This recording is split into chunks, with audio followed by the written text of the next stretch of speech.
아름다워지고 싶다는 욕망은 누구에게나 있을 것입니다. 외모에 지나치게 집착하는 현상을 일컫는 루키즘이라는 신조어가 탄생할 정도로 현대인의 외모에 대한 관심은 정말 크다고 할 수가 있겠는데요. 때문에 피부를 가꾸기 위해서 사용하는 화장품은 여성의 전유물을 넘어서 이제 남성에게도 필수품이 되었습니다. 그런데 아름다워지기 위해서 구입한 고가의 화장품이 오히려 심각한 부작용을 야기할 수 있다면 어떨까요?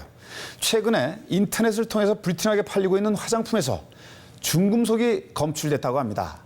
어떤 내용인지 알아보겠습니다. YTN 사이언스 신경훈 기자 나와 있습니다. 자, 신 기자, 요즘 화장품의 한류를 뜻하는 K-뷰티라는 말이 나올 정도로 우리 화장품이 이제 굉장히 발전하지 않았습니까? 하지만 아직도 수입 화장품의 시장 점유율이 이제 굉장히 높다면서요? 네, 그렇습니다. 국내 화장품 업계 규모는 15조 원으로 세계 11위 수준이라고 합니다. 하지만 수입 화장품의 시장 점유율이 40%에 이르고 국내 화장품 원료 중 80%는 해외에서 수입되고 있습니다. 한마디로 아직까지는 국내 화장품의 해외 의존도가 높은 상황이라고 할 수 있습니다. 네, 그렇군요.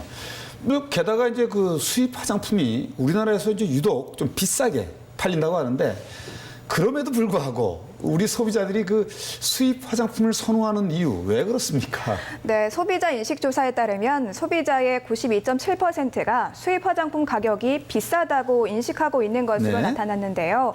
비싼 화장품이나 수입 화장품은 품질이 좋을 것이라는 막연한 기대감 때문에 수입 화장품을 구매한다고 볼 수 있습니다.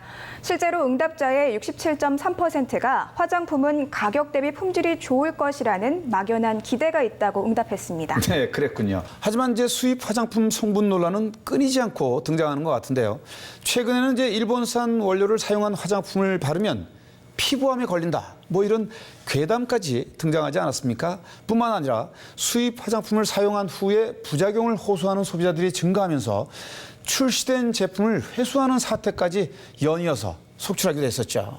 네, 이 수입 화장품에 대한 소비자들의 불안감을 키운 사건이었습니다. 네. 사실 수입 화장품의 안전성 문제는 그간 꾸준히 불거져 왔는데요. 취재진이 분석한 결과 한 수입 화장품에서 중금속 성분이 검출됐습니다. 네, 중금속이요. 정말 심각해 보입니다. 피부에 바르기 때문에 당연히 이제 안전해야 할 화장품에서 중금속이 검출되었다니까 정말 충격적이고요. 신 기자가 직접 그 화장품을 발라보셨다고요? 어땠습니까? 네, 일시적인 효과는 있는 것처럼 느껴졌습니다. 네. 하지만 업체에서 광고하는 것처럼 극적인 변화가 느껴지진 않았습니다. 무엇보다 제가 직접 발라본 화장품에서 중금속 성분이 검출돼 더욱 우려스러웠는데요. 피부에 바르면 득이 아니라 독이 되는 일부 화장품의 불편한 진실을 들여다봤습니다. 인터넷에서 인기를 끌고 있는 수입 화장품입니다. 극적인 효과를 볼 수 있다고 해서 일명 성형 화장품으로 불리고 있습니다. 각종 블로그와 홈페이지에는 제품의 놀라운 효과에 감탄하는 사용 후기들이 줄을 잇습니다. 소셜 커머스에는 이 제품을 이용해 피부 관리를 해준다는 업체도 있습니다. 효과가 뛰어나 청담동 화장품으로 불릴 만큼 큰 인기를 끌고 있다고 광고합니다. 판매업체는 이 제품을 일주일에 1회만 사용해도 놀라운 효과를 볼 수 있다고 합니다. 특허받은 공법으로 팩에 들어있는 영양 성분이 피부 진피층까지 침투해 주름을 펴주고 미백 효과까지 있다고 설명합니다. 이거를 사용함으로써 어떤 상황이 되냐면 얼굴이 미백 효과와 리프팅 그리고 이렇게 팔자주 되는 부분이 직접 제품을 발라봤습니다. 크림 형태의 팩을 얼굴에 바르고 10분 후 자석 막대봉으로 떼어내자 자석의 팩이 미세한 침 형태로 달라붙습니다. 판매 관계자에게 팩의 성분을 물었더니 식약처 인증을 받은 천연 재료라고 말합니다. 이거 이렇게 위에 올라오는 거. 이게 성분이 완전 그냥 천연 유기농 성분인 거죠? 팩에 들어있는 성분. 영양이라고 보시면 돼요. 절대 화학적인 건 없어요. 화학적인 게 있다 큰일 나게 지금. 식약처 인증도 받은 거라고 하셨죠, 아까? 다르면 이거요? 큰일 나요. 이 화장품을 두 군데 전문 분석기관에 보내 성분을 분석해봤습니다. 그 결과 놀라운 사실이 드러났습니다. 중금속 크롬이 173ppm, 190ppm이 검출된 겁니다. 지난 2006년 우리나라와 중국에서 큰 파장을 일으켰던 일본 수입 화장품에서 나온 크롬 양보다 무려 900배 이상 많은 겁니다.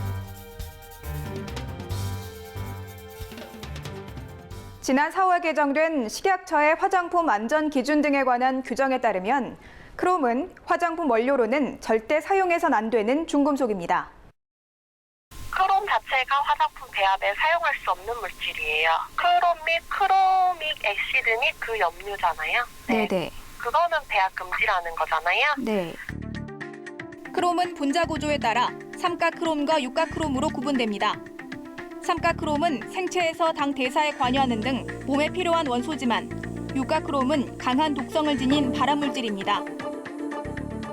크롬은 삼가하고 육가로 하는데 삼가 같은 경우에서는 우리 몸에 필요한 원소이기도 하기 때문에 식품이라든가 다른 형태로 얼마든지 존재할 수 있지만 크롬 육가 같은 경우에서는 독성이 강하고 또 국제암연구소의 분류에 의하면 사람에게서 암을 명백하게 이르는 발암물질로 구분되어 있습니다.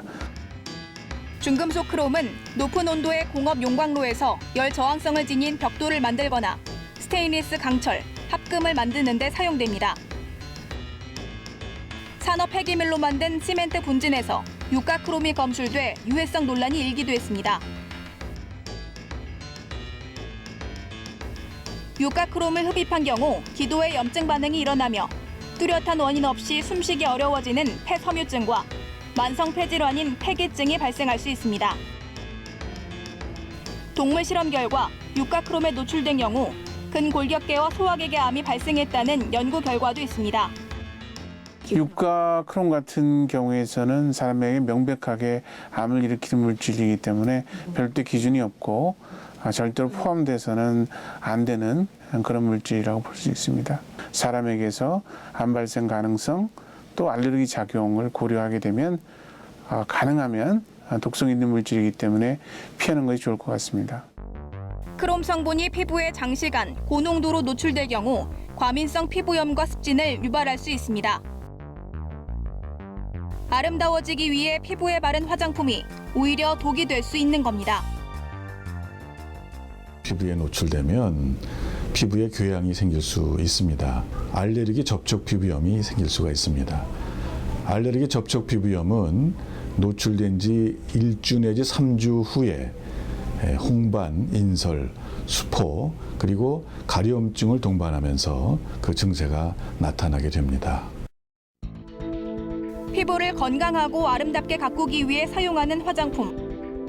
화장품은 장시간 반복 사용하기 때문에 안전성 확보가 필수적이라 할 수 있습니다. 하지만 아름다워지기 위해 수십만 원을 지불하고 사서 바른 수입 화장품이 오히려 독이 되고 있는 셈입니다. 네. 자료 화면을 보니까 이제 그 소비자의 눈을 휘어넣해서 구매를 좀 유도하는 것 같아서 좀 씁쓸해 보입니다. 관련 업체에서는 이제 피부 미백, 또 수분 공급, 심지어 피부 탄력을 높여주는 효과까지 있다고 이제 광고는 하고 있지만 알고 보니까 이제 심각한 부작용을 일으킬 수 있는 중금속이 조금씩 포함되어 있었군요.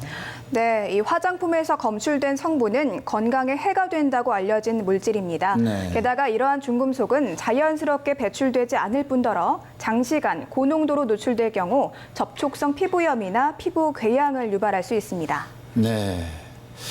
아이들이 사용하는 장난감 또 뭐 학용품 등에서 중금속이 검출돼서 이제 문제로 지적되지 않았습니까? 한마디로 이제 코나 입으로 흡입되거나 또 마시거나 먹는 것, 손이나 입을 대는 것 모두 이제 중금속이 체내로 유입되는 오염원이 될 수가 있다는 건데요. 심지어 화장품에서 중금속이 이제 검출됐다니까 좀 심각하다 이런 생각이 좀 드네요. 네, 그렇습니다. 게다가 이 화장품은 정식 수입 통관을 거친 제품입니다. 그런데도 중금속이 나왔습니다. 관계부처의 수입 화장품 관리가 허술했다는 비난을 피할 수 없을 것 같은데요. 수입 화장품의 관리 실태와 대책을 짚어봤습니다. YTN 사이언스 단독 취재 결과 밝혀진 중금속이 들어있는 크림팩. 수입 화장품의 안전성 문제가 논란이 된 것은 이번만이 아닙니다. 지난 7월, 일본 화장품 업체인 가네보의 미백 제품을 사용한 소비자들에게 백반증 증상이 나타났습니다. 백반증이란 멜라닌 세포의 파괴로 인해 크고 작은 백색 반점이 피부에 나타나는 후천적 탈색소성 질환입니다. 아직 국내에서 부작용 사례는 확인되지 않았지만 해당 제품 수입 업체는 자진 회수를 결정했습니다. 또 기적의 크림이라 불렸던 마리오 바데스코의 힐링 크림 또한 화장품에 들어가선 안 될 스테로이드 성분이 첨가돼 문제가 됐습니다. 주로 상처를 치료하는 연고에 쓰이는 스테로이드는 강력한 소염 효과와 면역 억제 작용을 합니다. 그러나 이 같은 스테로이드 성분이 함유된 화장품을 사용하다가 멈출 경우 오히려 피부가 상하고 스스로 재생 효과를 잃는 등 심각한 부작용에 노출될 수 있습니다. 크롬이 나온 수입팩 역시 식약처의 허가를 받아 정식 통관 절차를 거쳤습니다. 하지만 화장품에 들어가선 안 될 크롬이 검출된 겁니다. 이런 화장품은 계속해서 문제가 되고 있기 때문에 식약처에서 국내로 들어올 때 더욱 철저하게 성분 검사를 해야 합니다. 이 같은 수입 화장품에 반복적으로 문제가 나타나는 것은 식약처의 허술한 관리 시스템이 원인입니다. 화장품이 수입되려면 먼저 수입 판매업자가 제조업체가 제공한 화장품 성분 자료를 한국의약품수출입협회에 제출합니다. 서류에 문제가 없으면 통관이 진행되는데 통관된 제품에 한해 판매업자가 자체적으로 기본적인 검사를 하도록 돼 있습니다. 지금 화장품법 제도가 바뀌어가지고 바뀌어서 지금 시험 항목을 제조 판매업자 자율적으로 설정할 수 있도록 지금 이제 그 법이 바뀌었기 때문에 지금은 비소, 납 등의 중금속이나 pH, 내용량, 미생물 한도 이런 거에 대해서 지금 이제 실험을 하고 있습니다. 이 검사 결과를 식약처에 제출하고 문제가 없으면 수입 화장품은 판매가 되는 겁니다. 모든 과정에서 수입업체가 제출한 서류로만 통관, 판매 허가 조치가 이루어지는 겁니다. 제조 증명서에 그 함량이라든지 성분 그 명이라든지 이런 게 표시가 되게 돼 있어요. 하지만 이것은 그 제조자들이 주는 것으로만 의존을 해야 되기 때문에 좀 많이 그 문제가 있죠. 식약처가 화장품의 품질을 심사한다고 하지만 화장품 업체가 제출한 실험 내역을 검토할 뿐 실험이 정상적으로 이루어졌는지 다른 유해 성분은 없는지 명확하게 검증하진 못합니다. 게다가 식약처에서는 의약품과는 달리 함유된 성분이 체내에 미치는 영향이 미미하다는 이유로 화장품 원료 금지 성분만 정해놓는 화장품 원료 네거티브제를 시행하고 있습니다. 하지만 이 규정에는 제조 과정이 안전하다는 투명성이 전제돼야 하는데 수입 화장품뿐 아니라 국내 화장품도 회수되는 제품이 종종 발생하는 것을 보면 그렇지도 않은 겁니다. 새로운 성분도 많이 개발될 수 있겠지만 안전성 문제에서는 우려가 됩니다. 그 전에는 이제 안전성을 어느 정도 확보한 성분들만 이렇게 리스트에 있으면 그거를 갖다가 화장품 회사가 제조업체가 만들 수 있었지만 화장품으로 만들 수 있었지만 지금은 문제는 그렇지 않다는 거예요. 그래서 안전성을 담보할 수 있는 그 시스템, 안전성을 담보할 수 있는 정책을 만들면서 네거티브 시스템이 정착이 되면 훨씬 좋을 거라고 생각합니다. 현재 우수 화장품 제조 및 품질 관리 기준 적합업소를 지정하는 CGMP 제도가 있지만 권고 사항일 뿐입니다. 2011년부터 식약처에서 CGMP 업체를 지정하고 있지만 그마저도 현재까지 단 28개 사만이 지정을 받은 상태인데다 수입 화장품의 경우 CGMP 공장에서 제조된 제품만을 수입해야 한다는 규정도 없습니다. 또한 기업들이 해당 성분에 대한 효과와 안정성을 증명할 수 있는 관련 자료를 보유하고 있는지, 안전성 시험을 철저하게 진행하고 있는지 등을 규제할 만한 특별한 기구가 없는 것도 문제로 지적되고 있습니다. 대부분 서류에 의존을 하게 되죠.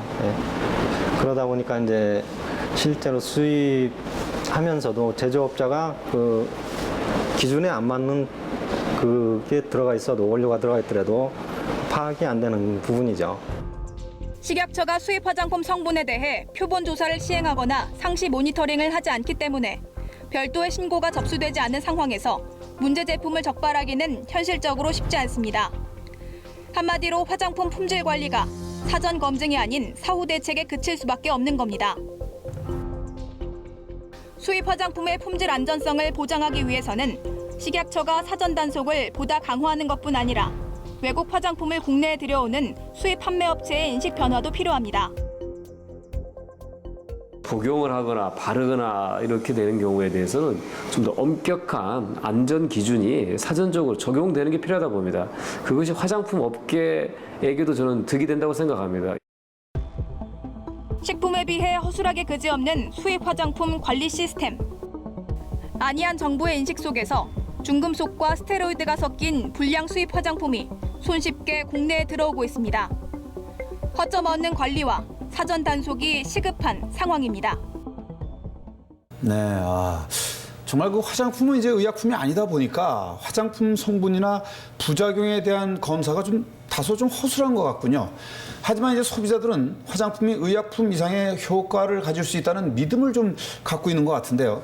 소비자들도 화장품에 대해서 좀 맹목적인 믿음을 갖기보다는 보조적인 수단으로 좀 생각해야 하지 않을까 그런 생각이 좀 드네요.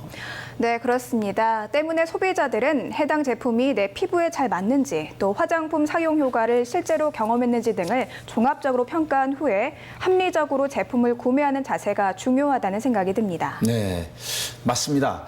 그런데 이제 만약 수입 화장품을 사용한 소비자들에게 심각한 부작용이 이제 생겼다.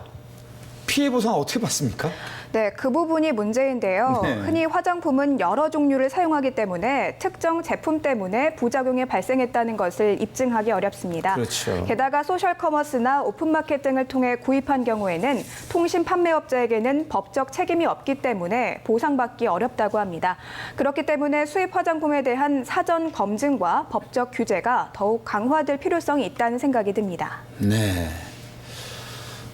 화장품의 그 종류와 성분은 더욱 다양해지고 있고 또 화장품의 유통 경로도 다각화되고 있습니다. 뚜렷한 규제 기구와 대책이 없는 상황이 지속된다면 더 큰 부작용으로 피해를 당하는 소비자들이 또 발생하게 될 것입니다. 수입 화장품의 성분 논란이 잊을만 하면 발생하고 있습니다. 허점 없는 화장품 품질 관리가 시급하다는 생각이 듭니다. 신경훈 기자, 수고했습니다.